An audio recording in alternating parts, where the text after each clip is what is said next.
మీరు ఈ విధంగా రౌండ్గా ఉన్న బాటిల్ని డ్రా చేస్తే రౌండ్నెస్ రాకపోవడానికి ఒక రీజన్ ఉంది. అది ఏంటి అంటే ఈ బాటిల్ అనేది ఓవెల్ షేప్ తోటి బిల్డ్ అయి ఉంటుంది.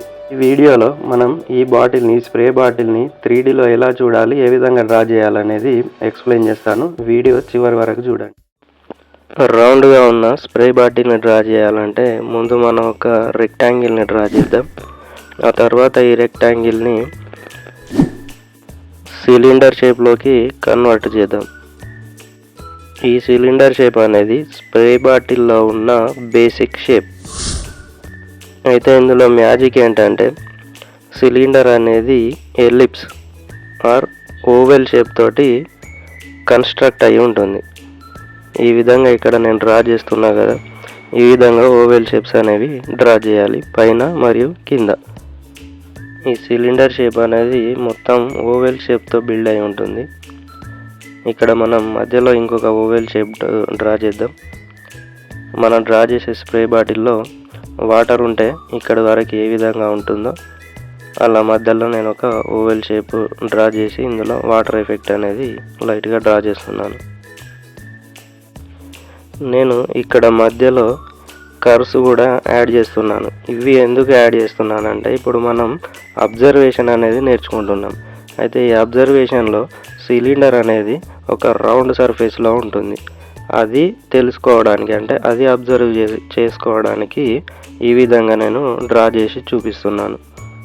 ఇక్కడ బిగినర్స్ చేసే మిస్టేక్ ఏంటి అని అంటే వాళ్ళు ఫ్లాట్ లైన్స్ డ్రా చేయడం వల్ల 3D లుక్ అనేది రాదు. నెక్స్ట్ ఇక్కడ పైన 2 కర్వ్స్ యాడ్ చేశాను. ఇందులో మీరు అబ్జర్వ్ చేయాల్సింది ఏంటి అంటే వర్టికల్గా గీసిన లైన్స్ ఏమో స్ట్రైట్గా ఉంటాయి, హారిజెంటల్గా అంటే అడ్డంగా గీసిన లైన్స్ అన్ని కర్వ్డ్ షేప్లో ఉంటాయి. ఈ విధంగా డ్రాయింగ్ చేస్తే రౌండ్నెస్ అనేది ఫీల్ క్రియేట్ చేయవచ్చు. ఇక్కడ వచ్చేసి మనం అబ్జర్వేషన్ నేర్చుకుంటున్నాం. ఇక్కడ పైన క్యాప్ డ్రా చేసేటప్పుడు క్యాప్ పైన ఉన్న స్ప్రే బటన్ అనేది ఈక్వల్ పొజిషన్లో లేవు. ఆ స్ప్రే బటన్ అనేది హారిజెంటల్గా కాకుండా వర్టికల్గా ఉన్న లైన్స్ అనేవి దగ్గరగా డ్రా చేయడం జరిగింది. స్ట్రైట్గా ఉన్న లైన్స్ కాకుండా హారిజెంటల్గా ఉన్న లైన్స్ కర్వ్డ్ షేప్లో డ్రా చేయాలి. ఇది కూడా ఒక సిలిండర్ షేపే, కాకపోతే చిన్న చిన్న పార్ట్స్ లాగా డివైడ్ చేసుకోవాలి. ఏదైనా కూడా మనం డ్రా చేసేటప్పుడు దాన్ని సింపుల్ వేలో చూడాలి. లైన్స్ షేప్స్ ద్వారా చూస్తే ఈజీగా డ్రా చేయవచ్చు. ఆబ్జెక్ట్ని అర్థం చేసుకోవడం కోసం ఇక్కడ కూడా మనం కర్వ్డ్ లైన్స్ అనేవి యాడ్ చేసి చూద్దాం. ఆ రౌండ్నెస్ ఫీల్ క్రియేట్ చేయడం కోసం ఇలా మనం సిలిండర్ షేప్లో ఉన్న ఏ బాటిల్నైనా కూడా ఈజీగా డ్రా చేయొచ్చు. సిలిండర్ డ్రా చేసినా కూడా ఎక్కువ మిస్టేక్ ఎక్కడ జరుగుతుంది అనేది నేను ఎక్స్ప్లెయిన్ చేస్తాను.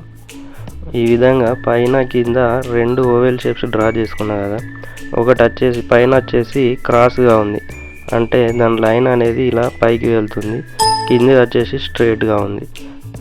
ఇలా మిస్టేక్ కావద్దంటే పైన కింద హారిజెంటల్ పొజిషన్లో ఉన్న అంటే అడ్డంగా ఉన్న ఓవెల్ షేప్స్ పైన కింద ఈక్వల్గా సేమ్ పొజిషన్లో ఉండాలి.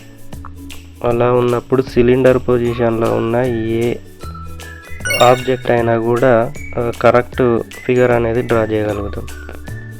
ఇది చాలా ఇంపార్టెంట్. ఈ ఓవెల్ షేప్స్ ఏ డైరెక్షన్లో మనం డ్రా చేస్తున్నామో దానిపైన మన ఆబ్జెక్ట్ అనేది ఏ సైడ్కు అంటే ఏ డైరెక్షన్లో ఉందనేది డిసైడ్ అవుతుంది. ఈ విధంగా లెఫ్ట్ సైడ్ బెండ్ అయినట్టు మీరు కూడా ఈ విధంగా ప్రాక్టీస్ చేయండి. వీడియో నచ్చినట్టయితే లైక్ చేయండి. ప్రాక్టీస్ చేస్తూ కామెంట్లో ప్రాక్టీస్డ్ అని చెప్పి రాయండి. డ్రాయింగ్ ఇంట్రెస్ట్ ఉన్న వాళ్ళకి ఈ వీడియో షేర్ చేయండి. డ్రాయింగ్ స్టెప్ బై స్టెప్ నేర్చుకోవడం కోసం మన ఛానల్ని సబ్స్క్రైబ్ చేసుకోండి. Thank you for watching.